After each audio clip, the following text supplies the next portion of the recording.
saudara-saudari, silakan berdiri.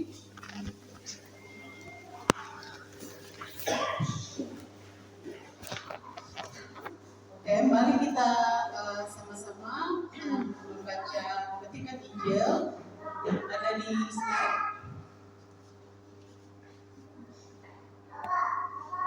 Oke, dan Yesus berkata, Anak manusia harus menanggung banyak penderitaan dan ditolak oleh kedua-dua imam-imam, kepala dan ahli-ahli Taurat, lalu dibunuh dan dibangkitkan pada hari ketiga. Katanya kepada mereka semua, setiap orang yang mau mengikut aku, ia harus menyangkal dirinya, memikul salibnya setiap hari dan mengikut aku. Karena barang siapa mau menyelamatkan nyawanya, ia akan kehilangan nyawanya. Tetapi barang siapa kehilangan nyawanya karena aku, ia akan menyelamatkannya. Apa gunanya seorang memperoleh seluruh dunia, tetapi dia membinasakan atau merugikan dirinya sendiri? Sebab barang siapa malu kerana aku dan kerana perkataanku, Anak manusia juga akan malu kerana orang itu, apabila dia datang kelak dalam kemuliaannya dan dalam kemuliaan Bapa dan malaikat-malaikat kudus. Aku berkata kepadamu, sesungguhnya di antara orang yang hadir di sini ada yang tidak akan mati sebelum mereka melihat kerajaan Allah. Terima kasih, silakan duduk.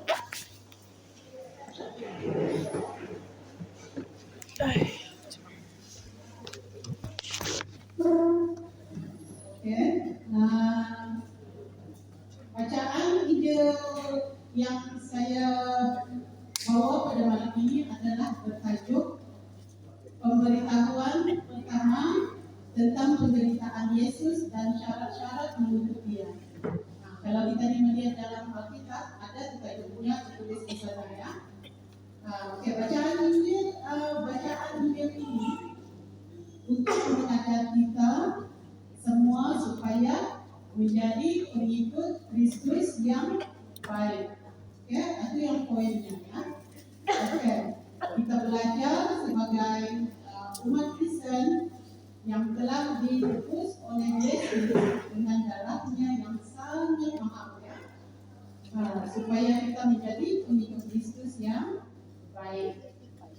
Kita diingatkan supaya kita sungguh-sungguh menjadi orang Kristen yang menghidupi imannya sebagai orang Kristen ya. Orang Kristen yang menghidupi imannya itu berarti dia bukan hanya sekadar Kristen sahaja ya, yang mana tidak menunjukkan Kristiannya dalam perilakunya sehari-hari. Oke, tidak seperti itu ya. Bukan hanya sekadar menjadi pengikut Kristen yang hanya ikut-ikutan, ikut-ikutan saja. Rupanya di dalam dirinya banyak perilaku yang memalukan Kristus. Dia suka berbohong, percakapannya sering tidak terkontrol. Jadi kadang-kadang kita ini kalau sudah marah, memang tidak terkontrol lah. Semua waktu memang keluar semuanya. Jadi percakapan itu namanya percakapan yang tidak terkontrol. Perilaku sehari-harinya juga sering menyimpang dari kehendak Allah. Oke,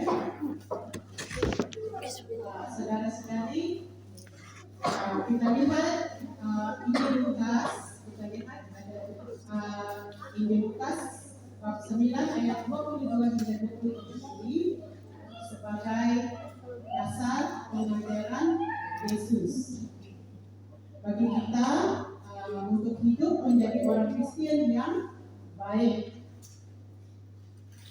Dan ini mengungkapkan berbagai-bagai perbuatan baik daripada Tuhan untuk kita semua, dan seterusnya mengajar kita. Apa yang harus kita lakukan menurut pengajaran Yesus ini? Saudara-saudari, bacaan Injil tadi telah memuatkan sekurang-kurangnya ada 5 perkara. Oke? Ada 5 perkara di dalam bacaan Injil kita sebentar tadi. Oke? 5 perkara ini yang mendorong kita menjadi orang Kristen yang baik. Mari kita lihat satu persatu dalam ayat itu. Pertama, Yesus menderita bagi keselamatan kita. Nah, itu yang pertama. Yesus menderita bagi keselamatan kita. Saudara-saudari, kita lihat pada ayat 22.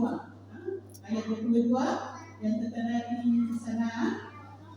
Dan Yesus berkata, Anak manusia harus menanggung banyak penderitaan dan ditolak oleh tua-tua, imam-imam, kepala dan ahli-ahli Taurat, lalu dibunuh dan dibangkitkan pada hari ketiga. Nah, saudara-saudari, apa yang dikatakan oleh Yesus ini sudah pun terjadi apa yang diberitahunya ini memang sudah terjadi sudah pun terjadi dan sudah berlaku sepenuhnya pada 2000 tahun yang lalu. Kita tahu bahwa Tuhan Yesus pernah berada di muka bumi ini, di dunia ini. Dia pernah bersama-sama mengikut dan orang-orang pada dulu pada 2000 tahun yang lalu. Okay. Yesus yang di sini disebut apa di sana dalam ayat 22? Disebut anak manusia. Disebut anak manusia. Dia telah menanggung banyak penderitaan. Kita ini tahu kan? Kita ini semua tahu sudah.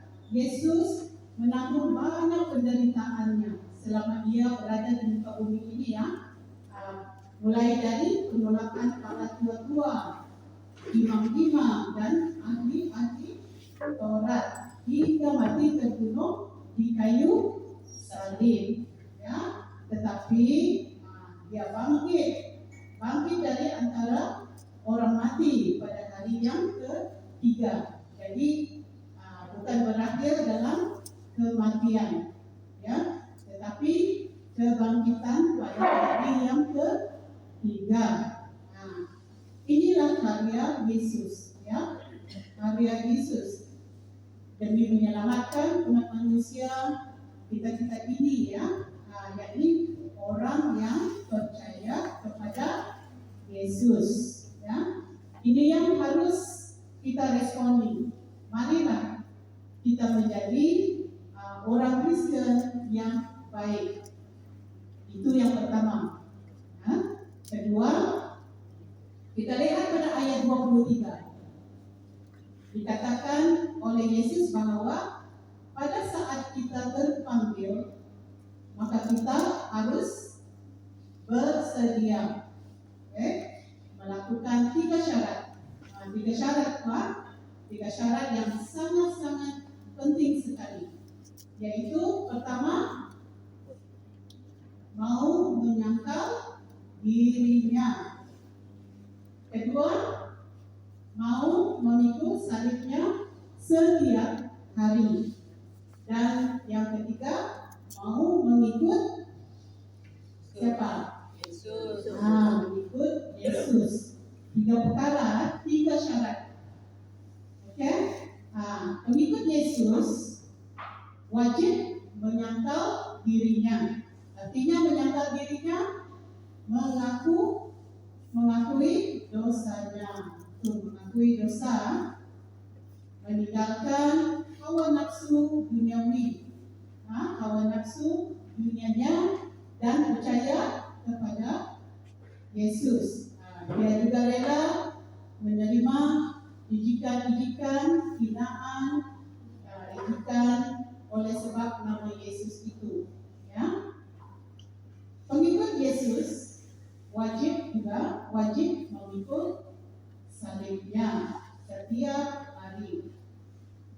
Kita ini telah wajib mengikut salib kita ini setiap hari. Salib di sini menggambarkan berbagai-bagai tekanan dalaman, kan? Kalau dalam setiap hari itu macam-macam tekanan yang kita alami, betul kan? Macam-macam tekanan di tempat kita bekerja pun ada juga tekanan. Satu tekanan dalaman kita ini.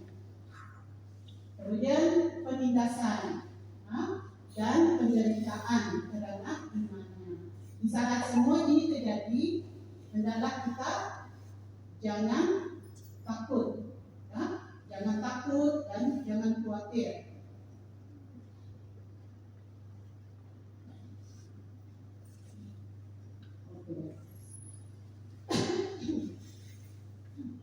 Saudara-saudari, pengikut Yesus wajib juga mengikut Dia. Mengikut Yesus, kita ini mengikut Yesus, kita ini wajib mengikut Dia dalam semua kepahitan yang dihadapi itu.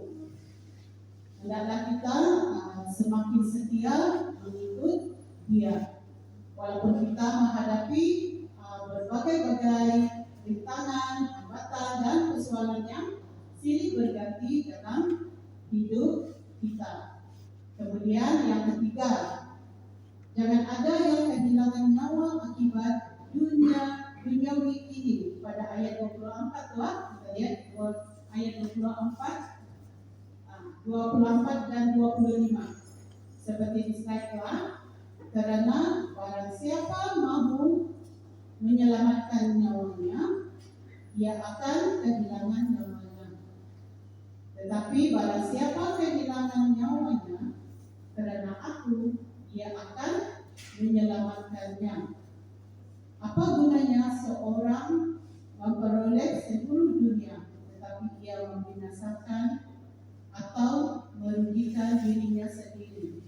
Nah, ini kata-kata Yesus ya. Kata-kata Yesus, saudara-saudariku, menurut Yesus dalam ayat ini kita tidak mampu untuk menyelamatkan diri kita sendiri. Kemampuan kita terbatas, ya. Tetapi kalau kita dan nyawa kita terancam karena Yesus, ingat, Yesus akan menyelamatkan kita.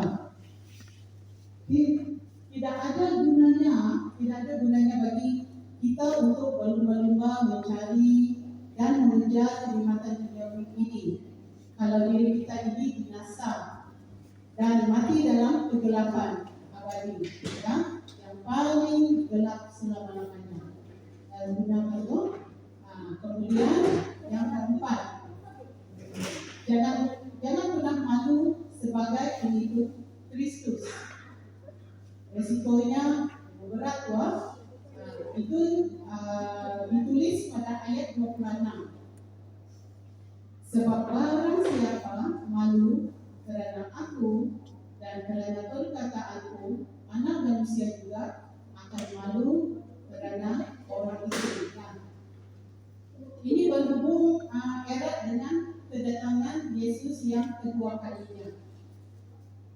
Nanti dalam kemuliaannya, kedatangannya yang kedua kali nanti merupakan peristiwa yang ditunggu-tunggu, ya, oleh semua orang yang percaya. Maka jalani hidup ini selama hidup, jangan malu sebagai pengikut Kristus, ya.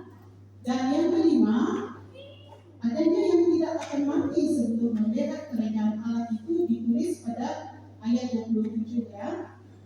Aku berkata kepadamu, sesungguhnya di antara orang yang hadir di sini ada yang tidak akan mati mereka melihat kerajaan Allah.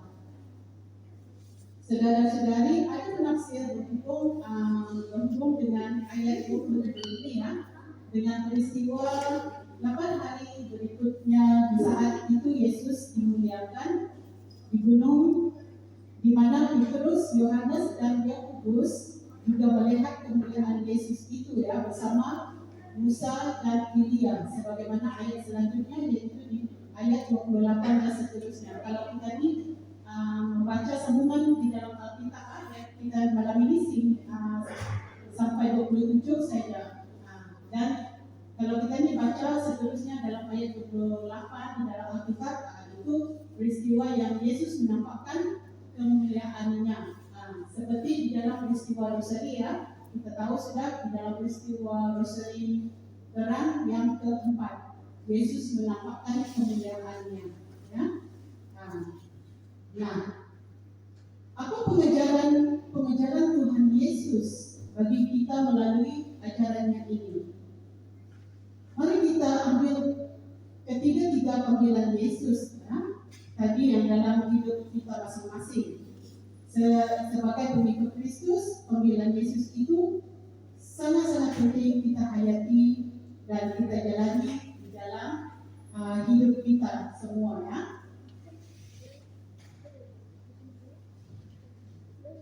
Panggilan pertama,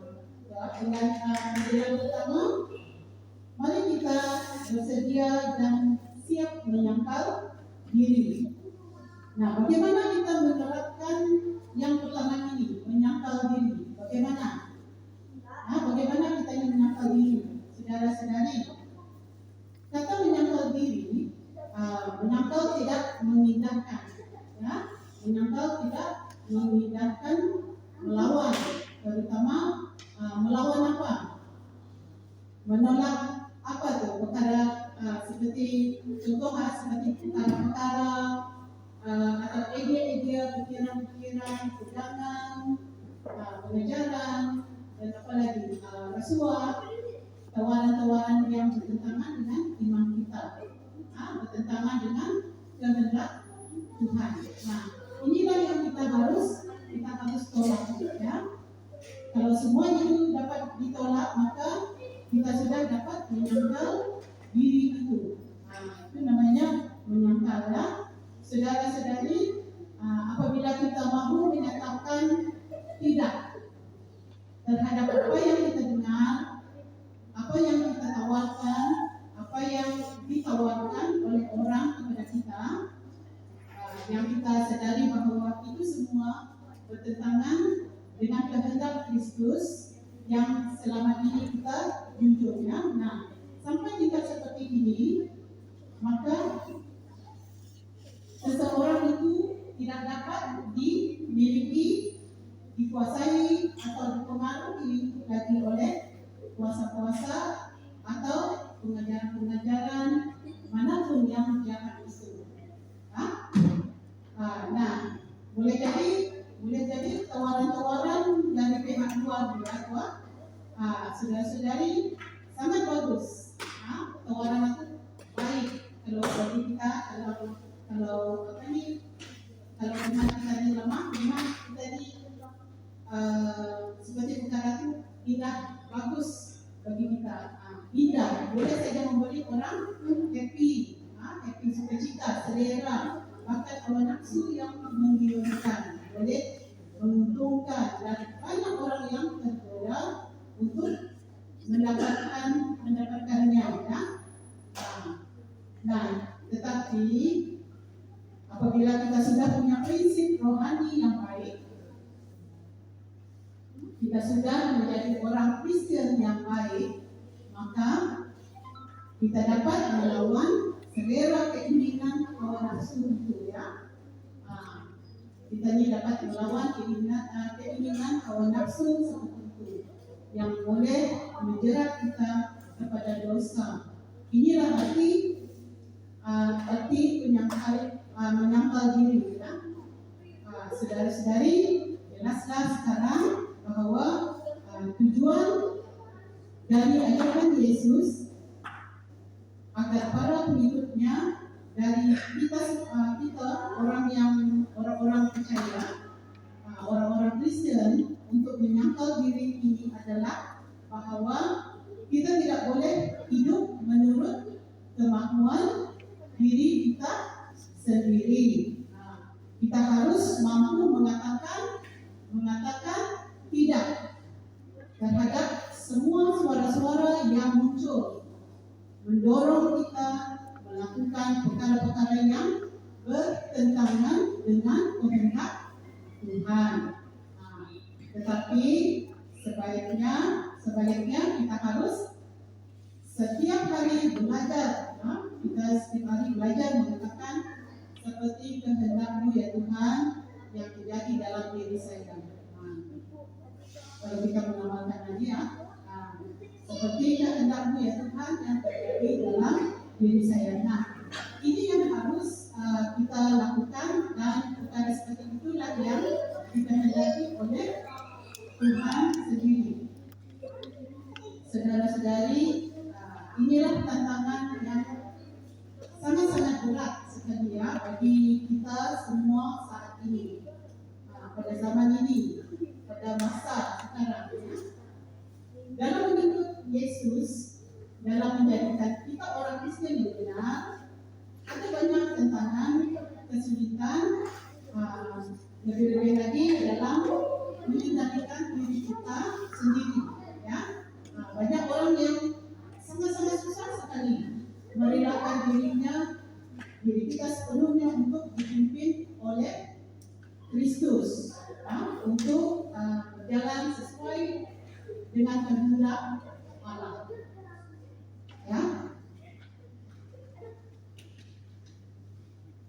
Banyak juga yang malah memilih menyangkal imannya. Saya berdoa menyangkal Yesus, begitu mendapatkan yang diingininya, mendapat seperti kedudukan jabatan,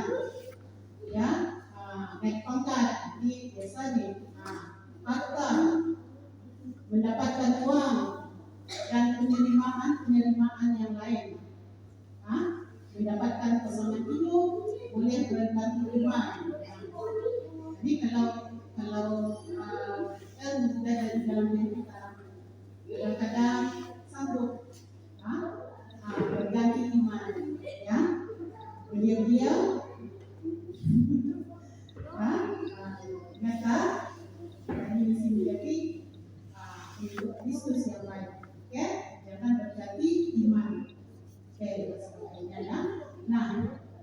Itu sebabnya Yesus dalam ajarannya ini meminta kita semua agar siap sedia menyangkal diri, menolak segala godaan, baik godaan yang datang dari dalam diri kita sendiri, yakni keinginan naluri kita, suara-suara daging, suara-suara dagingnya, hawa nafsu kita, maupun suara-suara yang datang dari luar diri kita sendiri, Dan satu perkara yang harus diingatkan bahwa kesediaan kita untuk menanggalkan segala keinginan.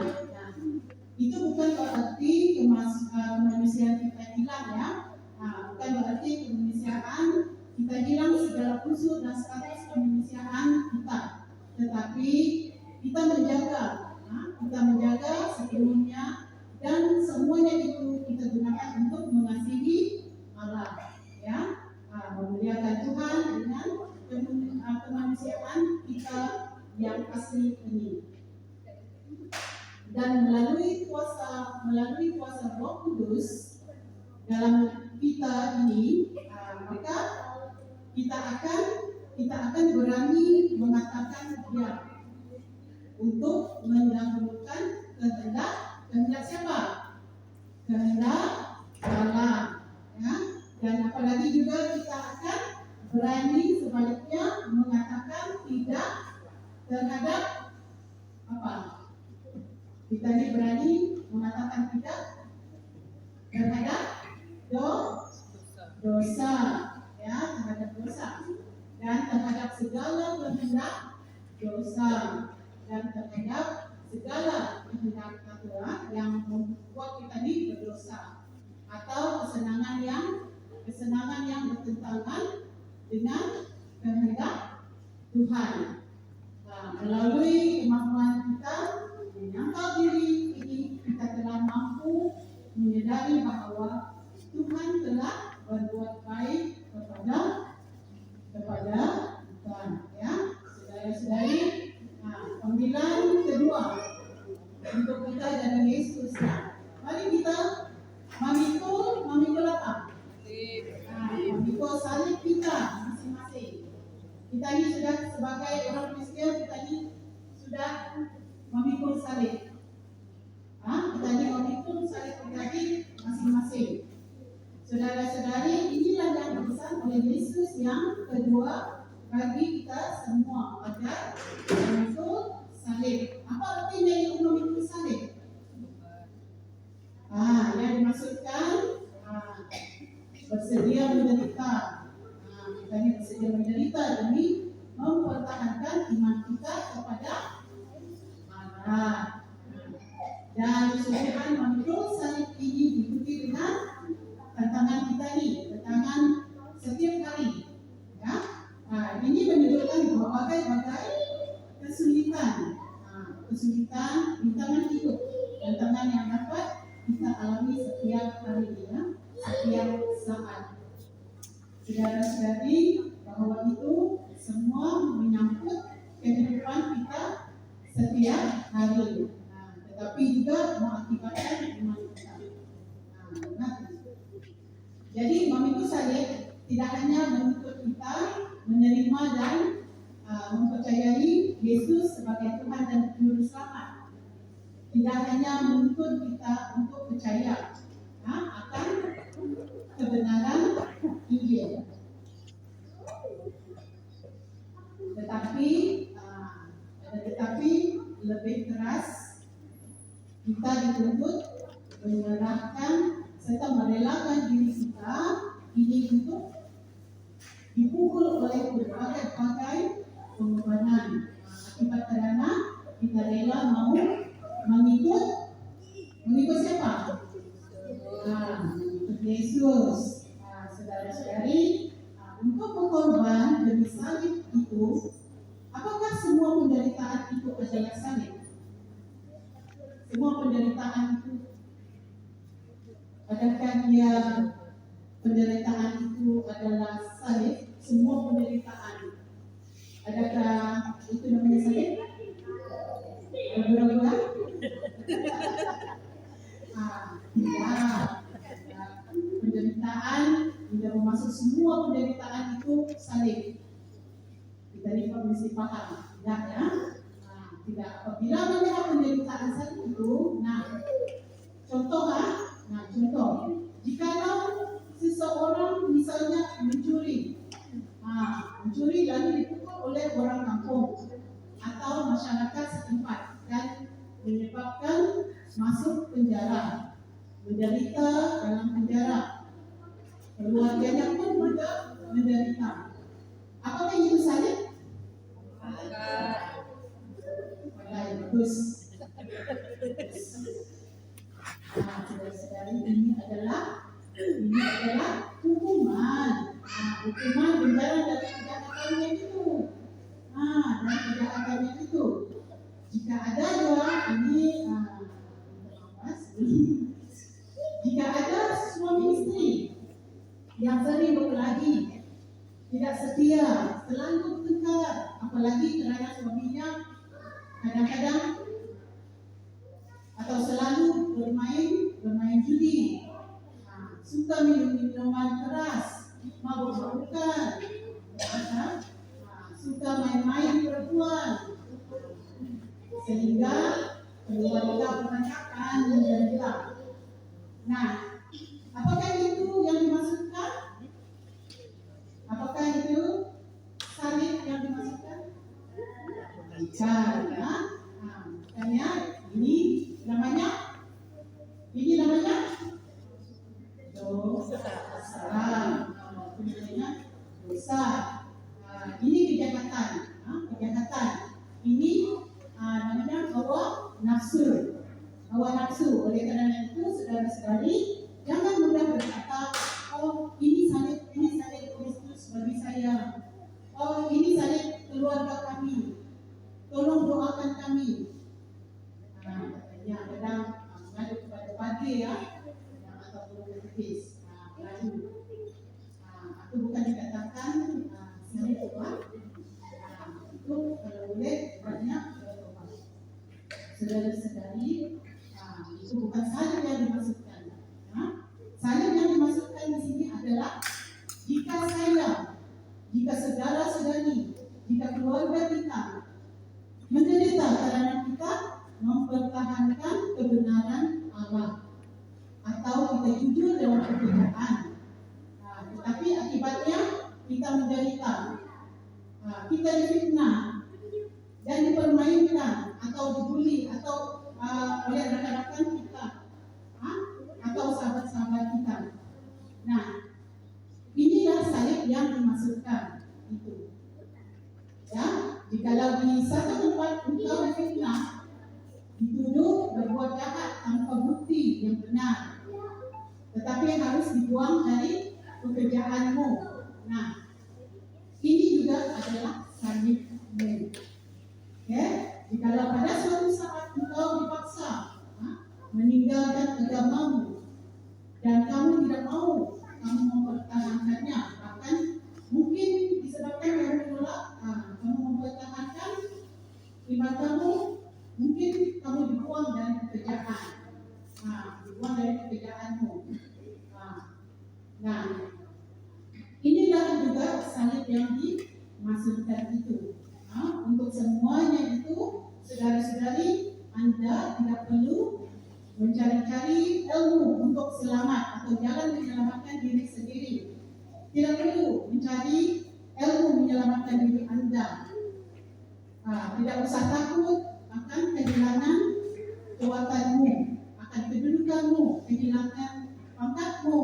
Anda jangan mau mempertahankan tempat itu, yakni bertukar agama, ya, demi kenaikan pangkat yang tinggi, dengan mengorbankan imanmu, mengorbankan Yesus.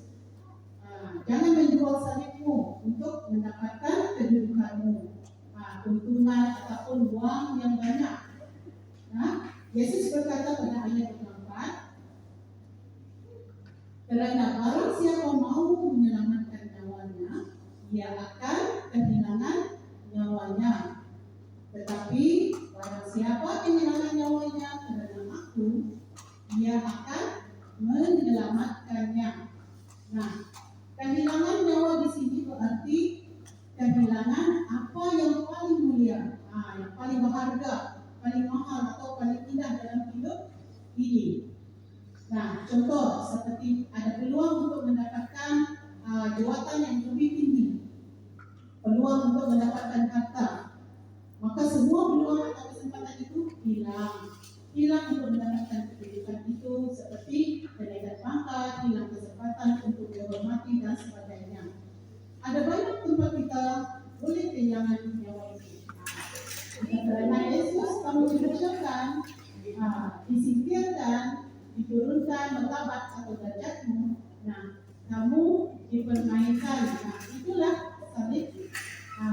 Itulah salibmu, ya. Yesus melihatmu, melihat kamu. Yesus tidak membiarkan kamu sendiri dalam saat itu, dan akan menyelamatkanmu. Percayalah, Dia akan menyelamatkan kamu dengan berbagai cara yang kita tidak mengerti. Banyak yang terjadi di dalam dunia. Tuhan Yesus, Dia banyak menolong kita. Bagaimana cara Yesus menyelamatkan kita?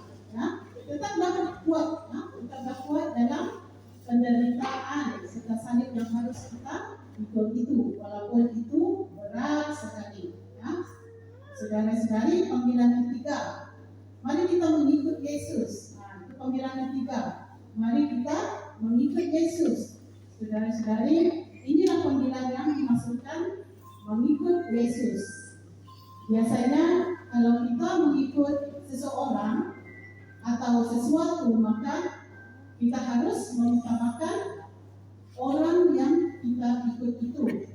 Ya, kemanapun kita dibawa, kita harus siap mengikutnya dengan keyakinan bahwa dia akan membawa kita kepada yang terbaik.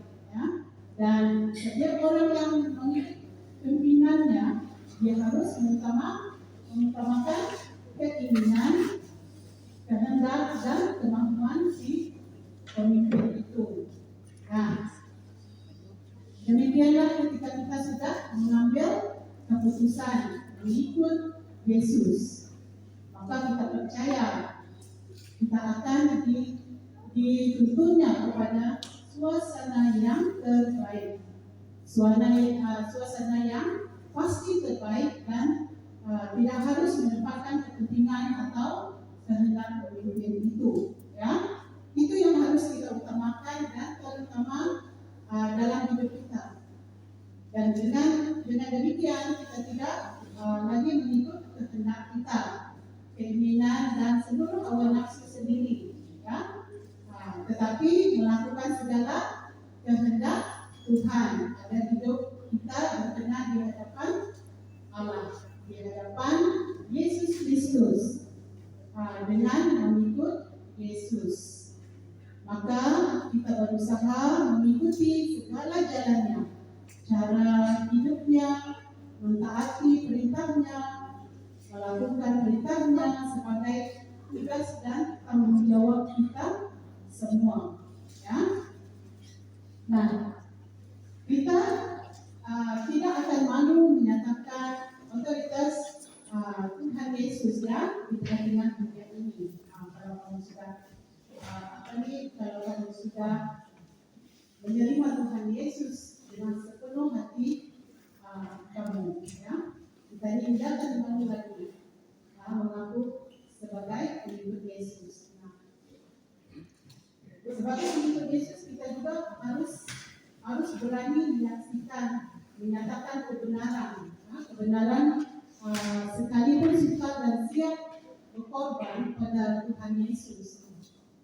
Ketika kita diminta harus berkorban karena kita menyuarakan kebenaran itu. Ya? Nah, saudara-saudari, untuk mampu melaksanakan ketiga panggilan Yesus yang sungguh-sungguh berat, sungguh-sungguh sulit itu, maka dalam hidup setiap pengikut Yesus harus mengalami perubahan hidup.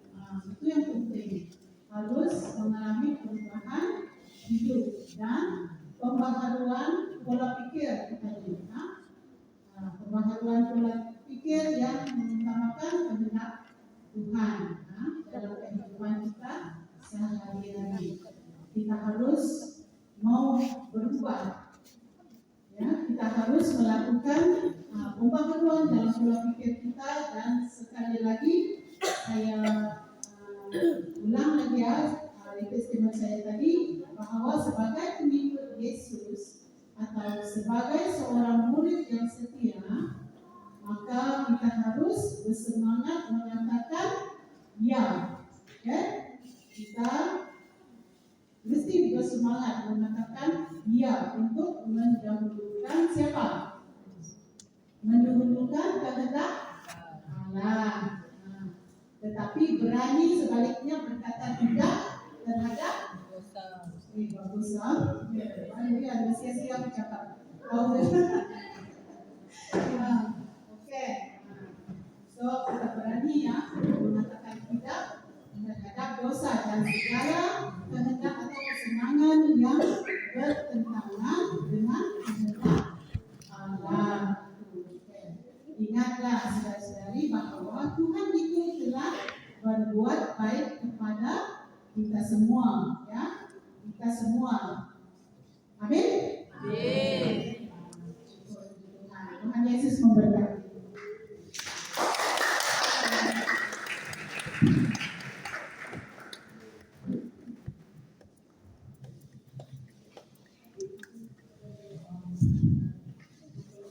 Terima kasih kepada beres untuk acara. Sempat lagi satu orang bagi sharing. Siapa? Bagi 5 menit.